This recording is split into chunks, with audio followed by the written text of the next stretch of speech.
Hi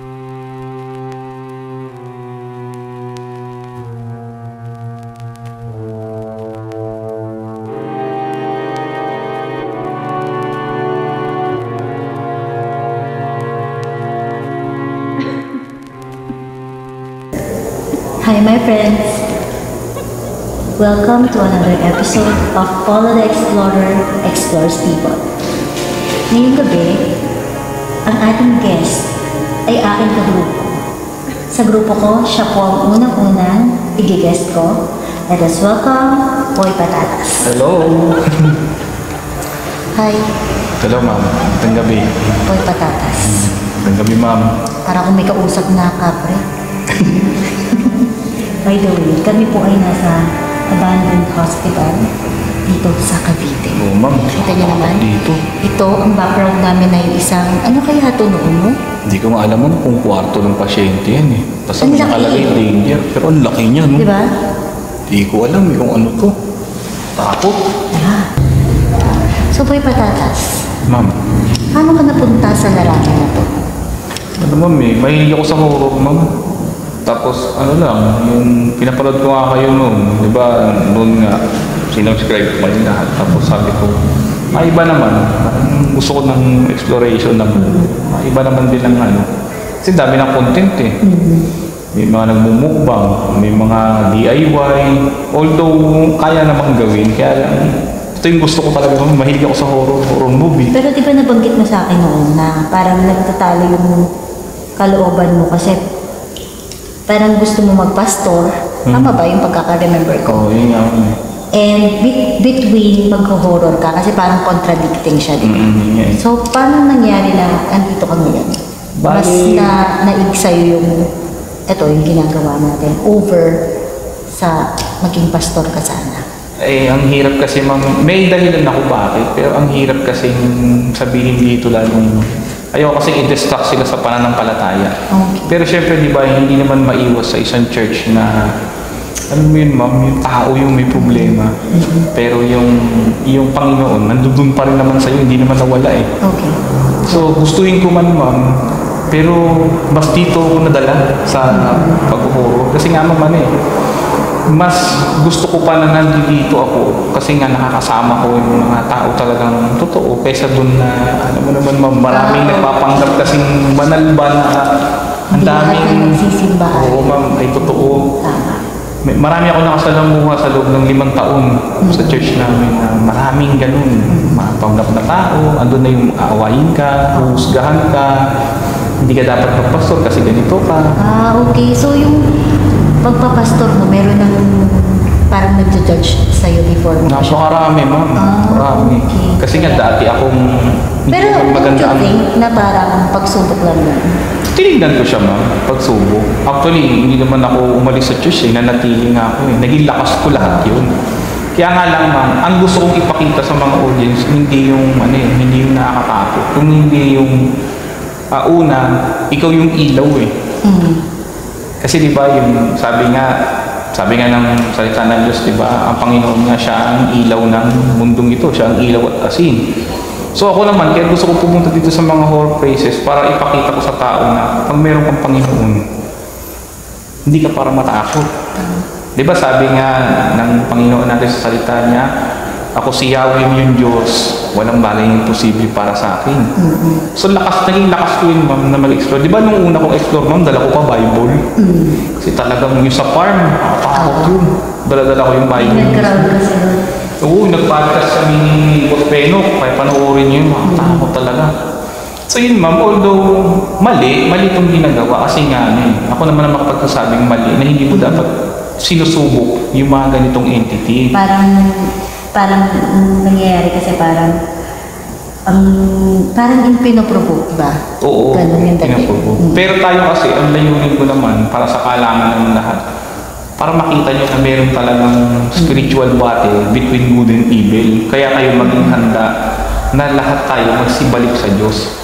Na itong mga nakikita nyo sa amin, na ririnig yung tunog, nakikita yung anino, talagang totoong mayroong demonyo talaga. Kung mayroong demonyo, mayroong Parang Diyos. between people, parang parang between life and death, meron pang, Yes, ma'am. May afterlife. na Na tayo kasi hindi natin iniintindi yun. Siyempre, abala pa tayo sa mundo. sa buhay. Oo, ma'am. Pero pag nakita nyo itong, napanood nyo itong mga video namin, doon kayo mag-iisip. Ay, meron pala talaga. Actually, dito.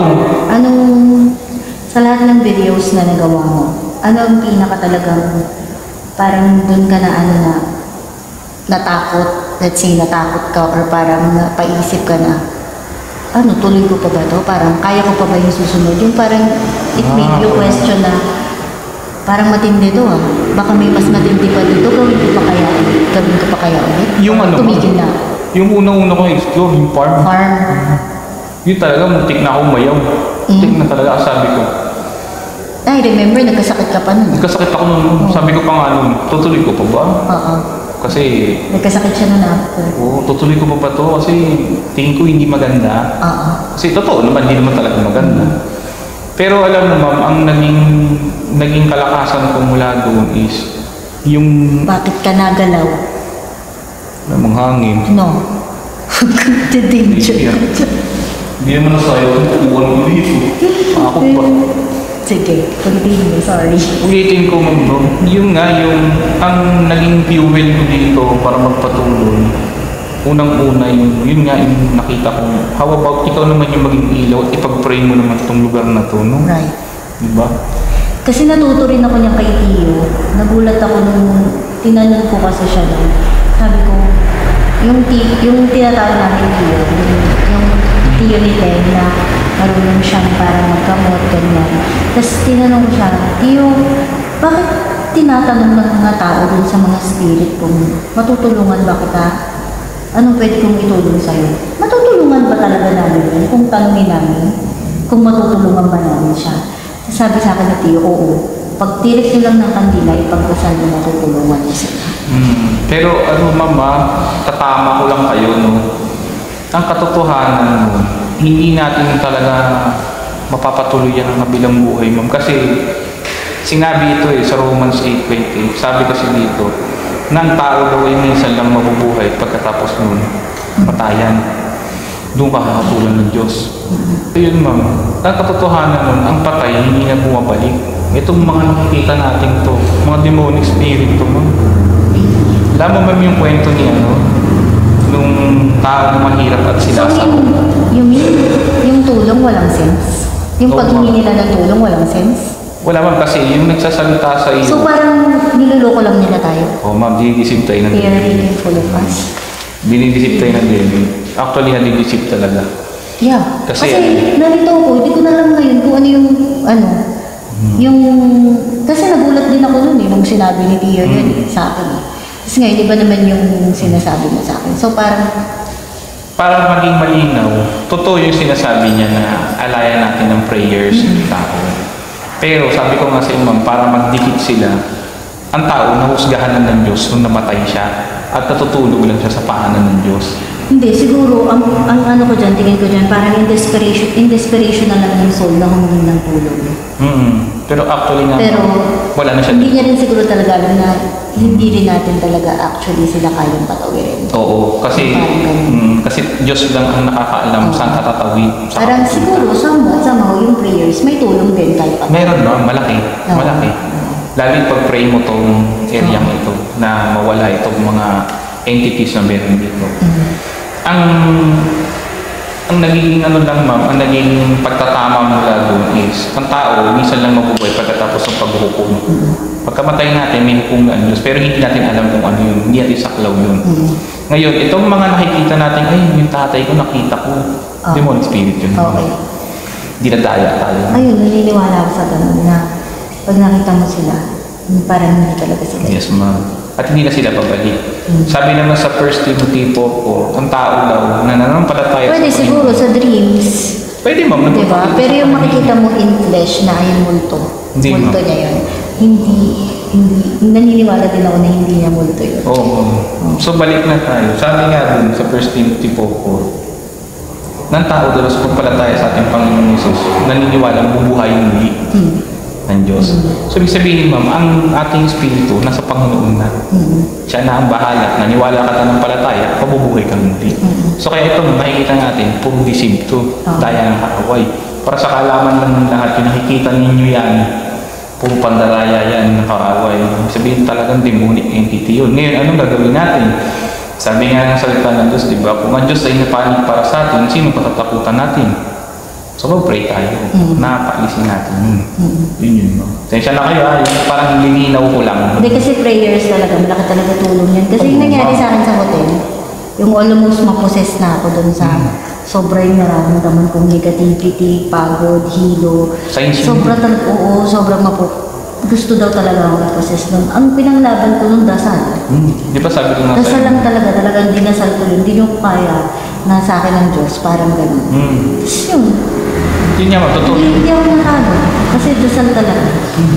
Kaya pagka pumapasok ka sa ganito, tapos ang layunin mo is yung parang ipaalam sa tao na totoo sila. Kasi meron, iba-iba rin kasi ng, di ba meron layunin, parang lang, minsan nililoko ka nila ng mga tao, nililoko pa sila ng mga videos. Oo, yun ang ayaw ko.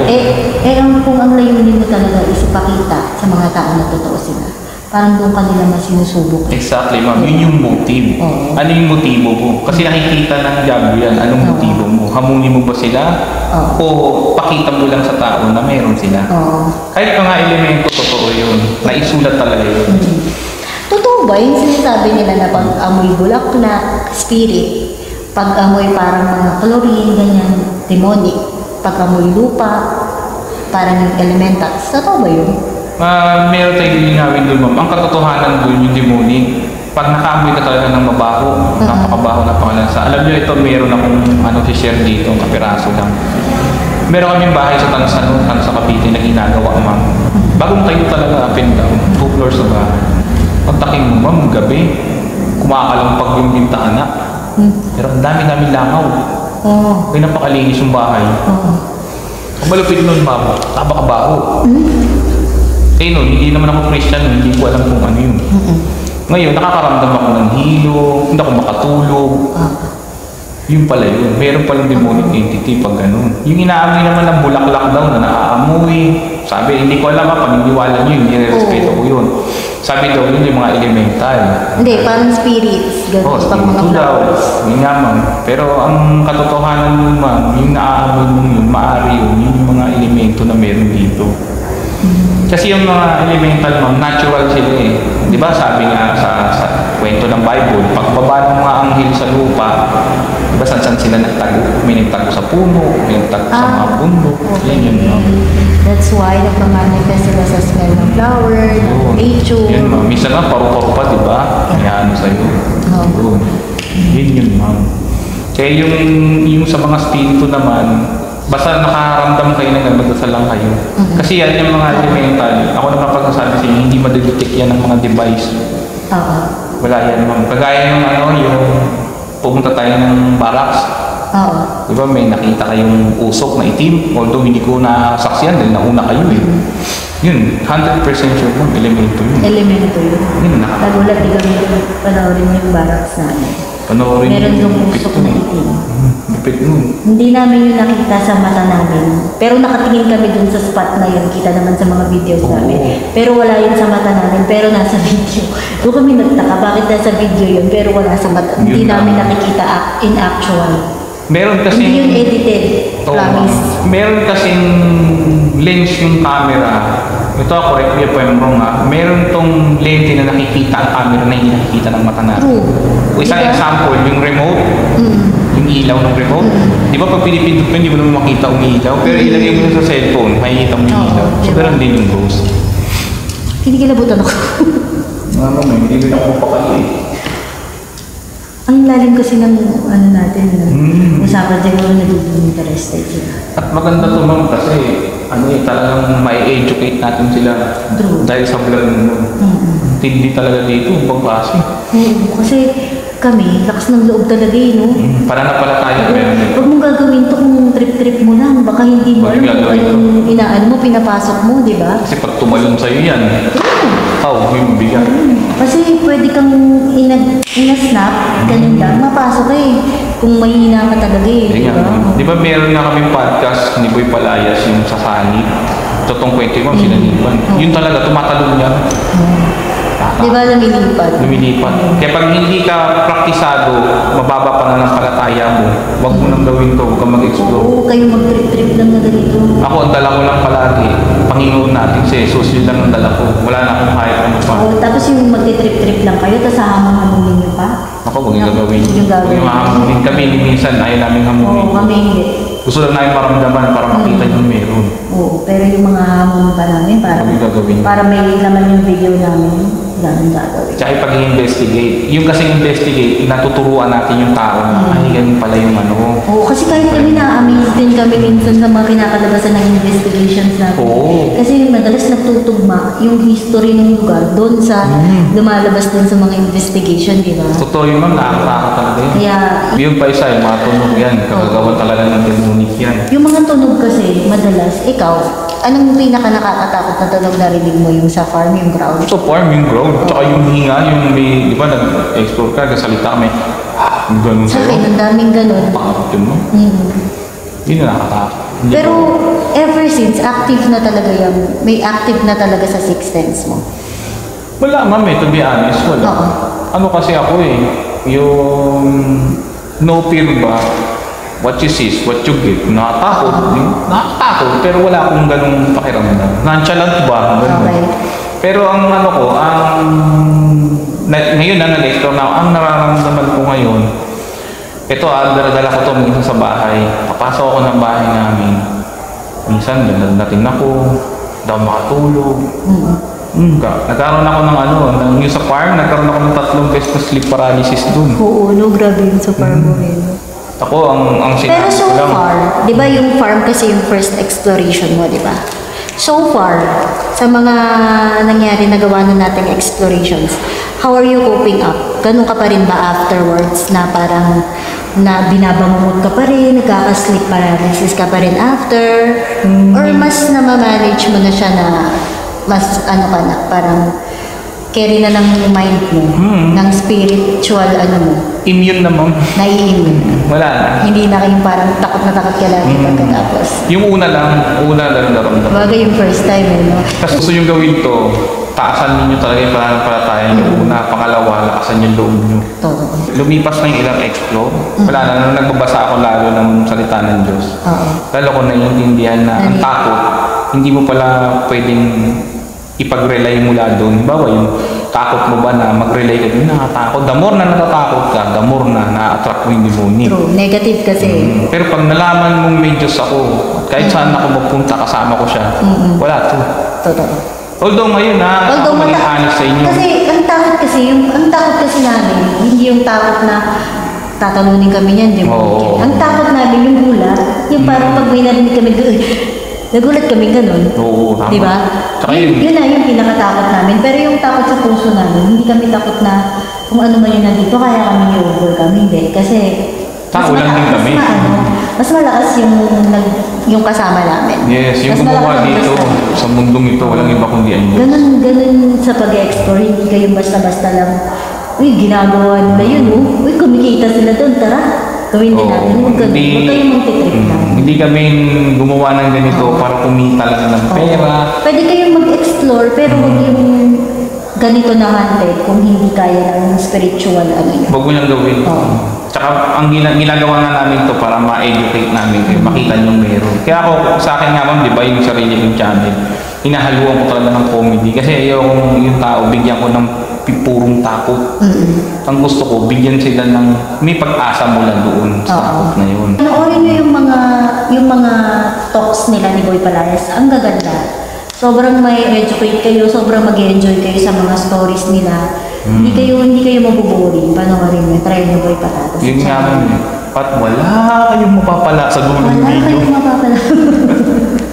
Hindi, Pero mag-enjoy talaga kayo. Panoorin niyo. Kasi baka akala nila, yung mga kinukwento namin doon sa podcast, mga iniisip lang namin. Ang hindi nila alam, may mga tao pupunta sa bahay, nag-share ng kwento, nag-i-email. Yung iba kasi, kaya hindi ko pinopost doon sa channel, ma'am. Ayaw nila magsabi kung ano yung account nila. Okay. Gusto daw nila maging privado.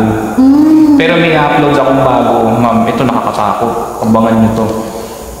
Ito yung subscriber, personal pumunta sa bahay. Really? Binidyohan ko siya, siya Really? nagkukwento. Kasi may nag-comment, sabi sa akin, niloloko nyo lang yung mga tao. Okay. Ito mismo tao kakausapin mo. Makikita mo sa dulo ng video. Oh. Abangan niya, kung sino ka man na nag-comment ka, ayan na, abangan mo siya. Nakakatakot yun, ma'am. Ano yun? Bibigyan ko kayo ng konting hint. Ano yun, ma'am? Babae, ano yun? Wasak ang mukha. Yun na ano, ma'am. Ay. Nakatakot yun. Marami kayo matututunan dun eh, sa mga vlogs niya. Kahit ganyan-ganyan ni Chura. Siyempre, ganun talaga. Gusto ko lang kayo i-face. Kahit wala kayo naman pala. Noon lang, tsaga-tsaga lang. Natanong ko na ba kung nag-enjoy ka? Oo, ma'am, sobra. Enjoy ako, yung kayo, talagang kakasama tayo. Na-enjoy ako kasi noon pinapanood ko lang kayo, yung kasama ko na, yun doon ako masaya. Ano na yung higit na sa ano yun, higit na sa yung kumita ka ng pera, yung view. Kasi ito, tingin ko dito sa ginagawa ko, hobby, na masaya ako. Kasi gusto ko kami talaga. din, kahit hindi pa kumikita, no? Oo. Mapasaya lang namin kayo at ang dami yung demand. Totoo, kasi alam nyo kami, hindi kami yung ano eh, marami pa yung nilabas namin dito kaysa sa Oo naman. ngayon sa ngayon, hindi natin masabi, baka bukas milyonaryo na to. Saka ako. Amen, ma'am. Amen. Di ba claim mo nga eh? Claim it. Pero hindi nga, yun yan, sasabi nga namin sa inyo, kahit hindi pa kami ganito tumikita dito katulad ng iba, ano kami, yung gusto lang kasi talaga namin mangyari is mapakita sa inyo yung totoo. Kasi totoo to eh. Sa dami kasi ng mga videos ngayon na naglalabasan, sa dami ng mga ano tawag sa kanila, ghost hunters na naglalabasan na peke. Oo, yun nga. Meron kasing totoo talaga. Nakalungkot lang lalo yung halata naman peke pag nakita mo. True. Kaya yun nga ma'am, salamat sa yung salamat sa yung pag-i-interview. Hindi, alam mo, gusto rin itong pasalamatan kasi sa grupo ko po, si Boy Patatas lang ang naniwala na pwedeng may patunguhan tong content ko na to. Kasi nung chinat ko sila lahat sa GC, ayaw nila magpa-interview. Oo, Si Boy Patatas lang ang nag-volunteer na talaga. Support nyo siya. Talagang Si Ma'am Paula gusto niya kami Nestor. support. Kaya, thank you. Maganda kasi ito ma'am, content mo. Unique kasi ito. Para sa akin kasi, yung mga gumagawa ng content, kahit ano pa yan, para sa akin, art yan eh. Oo, totoo. Kasi hindi nyo lang alam, ako gumuguhit ng larawan. Talaga? Pero nakikita ko ano yung potential. Oo ma'am, mga tago kong ano yun, yung technique. Kasi may ako mag-drawing, lalo yung mga manga, baka alam niyo yung comment. Dami ba lang talent ito? Alam niyo ba marunong din yan sa electrical? Kasi dati ako Abang yun yung mga ilalabas namin equipment. Oo yun, Ng Hunted lalabas namin Explorers. equipment para Mga lalo equipment stream. na kami pa lang ang gagamit. Di ba? Oo, pambuhay Siya ang naman. nagka-calibrate lahat. I-engineering natin. Yes, siya ang nag-engineer lahat noon. Only Boy Patatas. Sabangan niyo yan. Para One of these makita days, niyo. makikita niyo yan sa mga investigations namin. Ako kasi, may mga tumutunog. Ako kasi hindi ako masyadong nag-investigate eh. Pero sila, kasi lagi sila may investigation sa channel. Tsaka kaya mo yun ma'am, ang kagandahan pa sa'yo na kaya ako pinupush yung mag-solo ma'am, para makita mo yung girl power mula doon. Girl power. Ikaw ang representative ng mga kababaihan ka. Kaya nga. So yun ma'am, tsaka yung cleansing para pag uwi nyo ng bahay, wala na kayong tangay. Dito pa lang, pray na kayo. Lord, ilinis mo ko sa iyong banal na dugo. Okay. Pus na. Uwi ng bahay. Kasi tayo naman usually ginagawa natin yan, pray before, pray after. Pray then after. Hindi lang namin pinapakita sa inyo. Hindi na namin pinapakita. Kasi hindi naman kailangan na. Yung kami na lang. Tapos, 7-Eleven. Ayun, 7-Eleven, Sorry. tulala. Sorry sa mga establishment na napupunta namin. Minsan mga coffee shop. So yun, Jeff, Thank you, ma'am. Boy Patatas, thank you Ako so ang much. lubos nagpapasalamat Ako sa inyo. sobrang dami ko din natutunan. Sa totoo lang ngayon, ang dami ko natutunan. Especially dun sa spiritual level. Oo, ma'am. Oo. To God be the glory. Yes. So, i-invite kita ulit sa susunod. Oo, ma'am. Kasi marami pa akong gustong mga itanong sa iyo. Kahit anong araw, kahit sunod-sunod, ma'am. Kahit sunod-sunod, puro ikaw na lahat. Basta ako lang, ma'am. Sa Diyos lang ang kapurihan ng lahat. Lang. Oo po. Kasi wala rin naman kwenta kung pepekein. Parang Wala tayo mamigil. Sa inyong tayo mamigil. Tayo makapala. Totoo na lang tayo. Nang lalo hindi tayo magkasala. So ma'am, bago tayo magtapos, Bago tayo magtapos, anong message mo sa mga sumusuporta sa'yo? Kasi marami-rami ka na rin subscribers, Yun. marami-rami na nanonood sa'yo. ako ay lubos na nagpapasalamat sa inyong lahat. No? Maraming salamat. Wala ako dito kung wala kayo. Yun. Ganun po kayo kamahal. Kaya sa susunod na mga bakbakan ulit, doon tayo sa ulan na pala. Manood na kayo ha. Wala kayong mga pala. Kung meron kang isang tanong na gustong itanong sa akin, kasi ako tanong sa'yo kanina, di ba? Ano ito? Ako ba Ano yung magtatanong gusto sa mong iyo? itanong sa akin? Isang tanong lang. Isang tanong. Siguro ma'am, bakit ito yung napili mo na Bakit ito yung napili content? mo? Although, ang dami mong talent mo, nakikita ko ngayong crafting mo, maganda eh. Pwede mong i-blend din yun. Kasi, kasi ako 24/7 nasa bahay lang ako. 24/7 ng buhay ko, nasa bahay lang din ako. So parang ito na yung time ko lumabas. Pasyal. Ito Ang na yung lupit din ng time mo, ma'am, no? Oo, kami dalawa ni Jocolo. Ito na yung pinaka-time namin ito na yung pinaka-time namin na lumabas. Dahil mga reflection lang yun, ma'am. So, yun lang, ma'am. Yun. Ito na yung pinaka-time namin para lumabas. Kaya, Sa ilang yung tanong. ayun. Yun lang naman. Pero na-enjoy ko rin naman talaga. Kaya, bonggang-bongga ko. May doon na. Yun. Nga parang lumalala yung mga naririnig ko. Mga So yun mato po, na ba ayun na ako? po, bababa na po kami. Thank you so much po. Bye. Salamat po muli sa Bye, inyo, my ha? friends!